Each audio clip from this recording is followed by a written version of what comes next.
अस्सलामुअलैकुम जी। Welcome back to my channel life with Ima. Hope so आप सब ठीक ठाक होंगे और अल्हम्दुलिल्लाह मैं भी ठीक हूँ। आज का व्लॉग करते हैं स्टार्ट और मैं बहुत खुश हूँ कि मेरा जो लास्ट व्लॉग है वो माशाल्लाह से 300 से ऊपर उसके जो हैं वो व्यूज़ आ चुके हैं। तो यहाँ पे मैं शाम का टाइम था और मैं खा रही थी दही, बिकॉज़ इतना कोई दिल ख़राब हो रहा था ना इस गर्मी की वजह से। कहीं पे बता रहे हैं तूफ़ानी बारिशें भी होंगी, लेकिन इस गर्मी की वजह से ना कसम से कुछ नहीं खाया पिया जा रहा। मैं हर व्लॉग में बोलती हूँ, और स्पेशली जो यरकान के पेशेंट है ना उनके लिए तो बहुत टफ़ टाइम होता है ये। जैसे कि मैं हूँ कि आपका यरकान ना ट्रिपल हो जाता है गर्मी में, इतना जो आपका स्टमक है वो हीट करता है। उसके बाद ना मैं शाम के टाइम ऊपर आ चुकी थी। मम्मा ने हाथों पे ही कुछ कपड़े वॉश कर लिए थे तो उनको फैलाना था। और अभी रिसेंट मतलब मैं जब वॉइस ओवर कर रही हूँ ना तो यहाँ पे मेरी कज़न की ना डेथ भी हो चुकी थी, तो मामा वहाँ पे गई हैं। तो आज ना मतलब अब पूरा वीक घर की सारी ज़िम्मेदारी ना मुझ पे है। तो अल्लाह पाक से दुआ है कि अल्लाह पाक उनकी मग़फ़िरत फ़रमाए, आमीन सुम्मा आमीन। इस दुनिया में ना हम आर्ज़ी हैं, लेकिन हम लोग इस दुनिया को मुस्तकिल समझ बैठते हैं और बस फिर ना भाग भाग लगे रहते हैं, जबकि हम लोग अपनी असल ज़िंदगी के लिए कुछ भी नहीं कर पाते।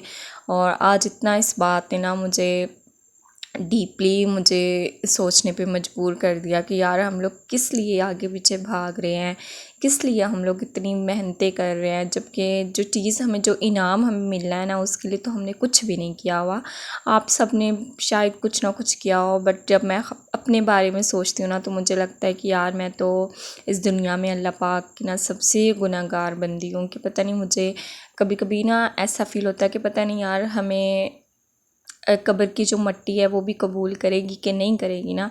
तो बस यही दुआ होती है कि अल्लाह पाक ना हमें बस कबूल फरमा लें अपनी मट्टी में, और इससे ज़्यादा तो हम कुछ कर भी नहीं सकते। और बस फिर ना मैंने कपड़े वगैरह फैला दिए थे। और अगर इससे पहले अगर आप मेरी चैनल पे न्यू हैं तो काइंडली डू सब्सक्राइब।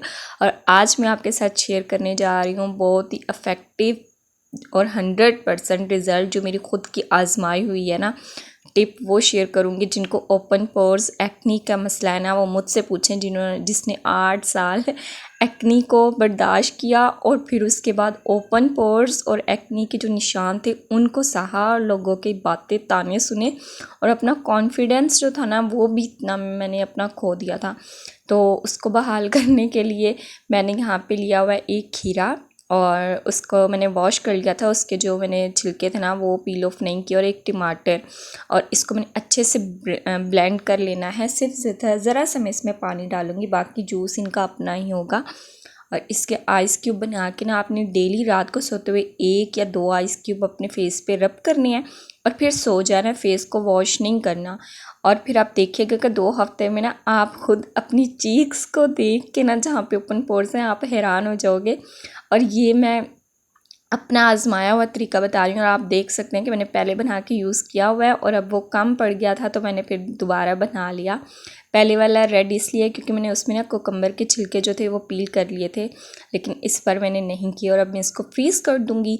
और मैं ये लगा रही हूँ, 2 हफ्ते हो गए हैं यार। मुझे सब पूछते हैं कि तुम कौन सा फेशियल करवा रही हो या तुम कौन सी क्रीम यूज़ कर रही हो, और मेरा यही जवाब होता है कि यार मैं कुछ भी यूज़ नहीं करी, बस कुदरती तौर पे हो रहा है। पता है आप सबको बता भी दोगे ना तो लोग माशाल्लाह नहीं बोलते।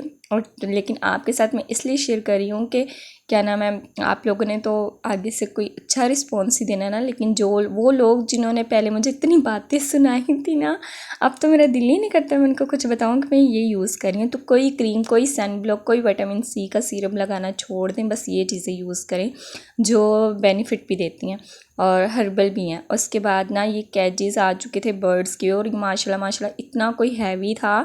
ये ऑर्डर देख के हम लोगों ने बनवाया था, बहुत हैवी था कि भाई और कज़न इसको ऊपर सीढ़ियों तक चढ़ा रहे थे, लेकिन बा मुश्किल चढ़ा। और छोटे भाई को अब देखें वो गिरने वाला था और इसके पाँव पे इतनी कोई चोट लगी है ना, ब्लीड हो रहा था इसका पूरा पाँव, लेकिन फिर भी बेचारों ने चढ़ा दिया। और ऊपर अब छत में माशाल्लाह इतना अच्छा सेटअप हो चुका है, लेकिन हमारे घर की ना सेटिंग अभी तक नहीं हुई, बिकॉज़ आधा कंस्ट्रक्शन का काम है। बाबा छुट्टी आते हैं, होता है, आधा नहीं होता। भाई की मीटिंग्स होती हैं, भाई को भी टाइम नहीं मिलता। छोटा भाई यूनी होता है, उसको भी टाइम नहीं मिलता। तो आपको पता है कि कंस्ट्रक्शन के काम में ना आपके घर में एक मर्द का होना लाजमी होता है। तो बस जैसे जैसे टाइम मिलता है ना वैसे वैसे फिर हमारा कंस्ट्रक्शन का सारा जो काम है वो हो रहा है। और अभी हमारा कंफर्म भी नहीं है कि हमने इस घर की सेटिंग करनी है कि नहीं करनी, बिकॉज़ अभी माइंड में यही चल रहा है कि हम लोगों ने घर ना चेंज करना है, मम्मा का ये माइंड है। तो लेट्स सी कि कब तक कंफर्म होता है, उसके बाद से ओवरऑल घर की सारी सेटिंग होगी। अगर नहीं चेंज करना तो फिर हमारा ये है कि है ना हम इस घर को रेंट पे दे दें और फिर ना खुद कहीं कैंट से बाहर ले लें। बिकॉज़ पहले कैंट में हम लोगों ने घर इसलिए लिया था कि यहाँ पे सहूलतें बहुत है, लेकिन अब कोई सहूलत नहीं है। पिक एंड ड्रॉप का बहुत मसला होता है छोटी सिस्टर का यूनी के लिए, क्योंकि यहाँ पे लोकल कोई भी ट्रांसपोर्ट जो है वो अलाउ नहीं है, आपको स्पेशल बुकिंग करवानी पड़ती है। और लेडीज़ के लिए तो आपको पता है कि मसला होता है कि आप बुकिंग में अकेले नहीं जा सकते। 100 में से कोई एक आध जो हैं वो अच्छे होते हैं, जो आपको इज़्ज़त समझ के आपको अपनी मंजिल मकसूद तक पहुंचाते हैं। तो बस ये छोटे छोटे से मसाइल हैं जिनकी वजह से ना हम मामा सोच रही हैं कि घर जो है ना वो चेंज करें, थोड़ा ऐसी जगह पे लें जहाँ पे सिस्टर की यूनिवर्सिटी जो है वो करीब पड़ती है। तो लेट्स सी क्या होता है। उसके बाद मुझे लग गई थी भूख और मैं यहाँ पे सबके लिए कर रही थी नगेट्स फ्राई, और फ्राई करते करते ये जल भी गए थे। अच्छा मम्मा घर नहीं होती तो ऐसा लगता है कि पूरा घर ना मुझ पे है और मैंने उस घर को लेकर चलना है। छोटी सी एज में जब आप पे ज़िम्मेदारी पड़ जाती है, स्पेशली उस बच्चे पे जिसने कभी भी ज़िम्मेदारी को निभाना नहीं समझा, चिल आउट चिल मूड में जो बच्चा रहा हो ना, उसके लिए बहुत मुश्किल भी होता है। लेकिन ना अगर वो टास्क समझ के करे तो वो कर भी लेता है, बिकॉज़ दुनिया में ऐसा कोई काम नहीं है जो नामुमकिन है। इंसान ठान ले तो इंसान कर ही लेता है। उसके बाद यहाँ पे ना मामा कट करके गई आलू गोभी। मामा कट कर रही थी तभी कज़न की कॉल आई कि डेथ हो गई है। तो यहाँ पे देखें इतना कोई बड़ा कीड़ा निकला था ना, तो मामा मुझे कह रही थी कि तुम लोगों ने पीछे सब्ज़ी लेके नहीं बनानी, दाल बना लेना, चिकन बना लेना, मटन पड़ा है वो बना लेना, बट सब्ज़ी तुम लोग लेके मत बनाना कि आजकल इतना मौसम है कि कीड़े मकोड़े निकल रहे हैं। तो बस जी फिर भाई और मामा मेन तक जा रहे थे, बिकॉज़ जो गाड़ी है उसका इशू होता है कि आगे से ना जो ये सेंटर की गली है ना बहुत गंदी है, तो मतलब गाड़ी वहाँ पे आ ही नहीं सकती। हमारी गली जो है वो ओपन है, लेकिन बस यही छोटे छोटे से मसाइल हैं जिनकी वजह से ना हमें लग रहा है कि यार नहीं, अब इस घर को ना हम लोगों ने चेंज करना है, हम लोगों ने कहीं और शिफ्ट होना ही है। तो अल्लाह पाक बेहतर फरमाएं कि देखें कब तक ये जो है काम मुकम्मल होता है और कब तक सेटिस्फेक्शन होती है कि कौन से घर में रहना है और कौन से घर में नहीं रहना। तो बस अल्लाह पाक ना सुकून दे, जहाँ पे भी रहें सुकून हो, प्यार हो। बस मैं तो इन चीज़ों को ही प्रेफर करती हूँ। बाकी घर छोटा हो बड़ा हो, मुश्किलें तो हर जगह आती ही रहती हैं। बस इंसान ने उस आज़माइश को किस तरह से फेस करना है, उस सिचुएशन को किस तरह से हैंडल करना है, ये इंसान के ख़ुद पे होता है। उसका एज से पैसे से कोई ताल्लुक़ नहीं होता। और बस यहाँ पे मैंने जल्दी जल्दी से सारे भांडे पुंडे मांज लिए थे धो लिए थे। और यार मैं कुकिंग करने बैठी, कुकिंग के थोड़े से बर्तन थे, लेकिन जब मैंने फ्रिज खाली किया तो कोई इतनी प्लेट्स निकली, मुझे लग रहा था सारी किचन की प्लेट्स ना फ्रिज में ही हैं। मतलब थोड़ा सा कुछ बच जाना ना खा के तो हम लोगों ने फ्रिज में रख देना।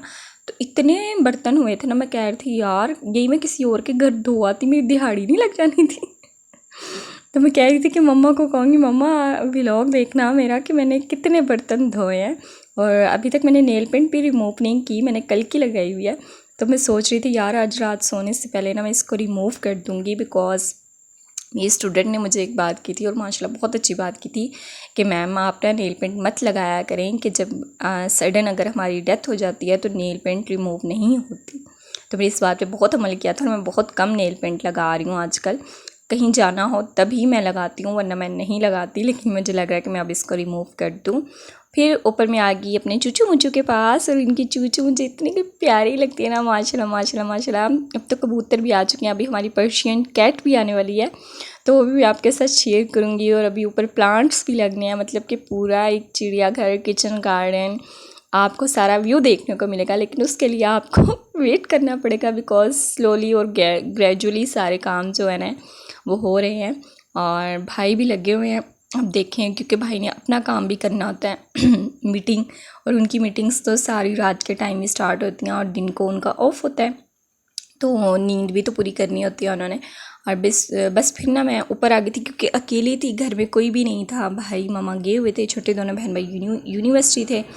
तो मैं छत पे आ गई थी कि थोड़ी सी ना हवा ले लेती हूँ।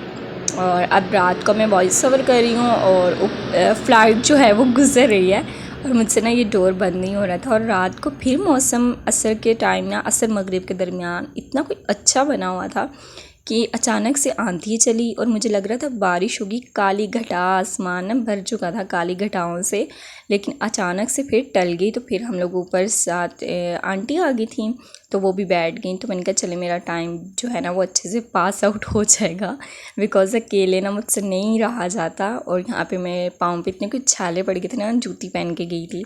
तो बस अब मैं ट्यूब वगैरह लगा रही हूँ कि बहन ईद आ रही है, पाँव ठीक हो जाए। बस मेरे पाँव के साथ ना ये कोई इशू चल रहा ही होता है। और अब मैं मच्छर मुझे बाइट कर लिया था तो मैं कह रही थी यार वैक्स करके मच्छर जब बाइट करता है तो कितना शो होता है। और बस यही था मेरा चुन्ना मुन्ना सा व्लॉग। होप सो तो चंगा लगा होगा। चंगा लगा हो तो काइंडली सब्सक्राइब कर लीजिएगा, लाइक कर लीजिएगा और अपना और अपने प्यारों का ख्याल रखा करें, खुश रहा करें, खुशियाँ बांटा करें। मिलते हैं नेक्स्ट वीडियो में।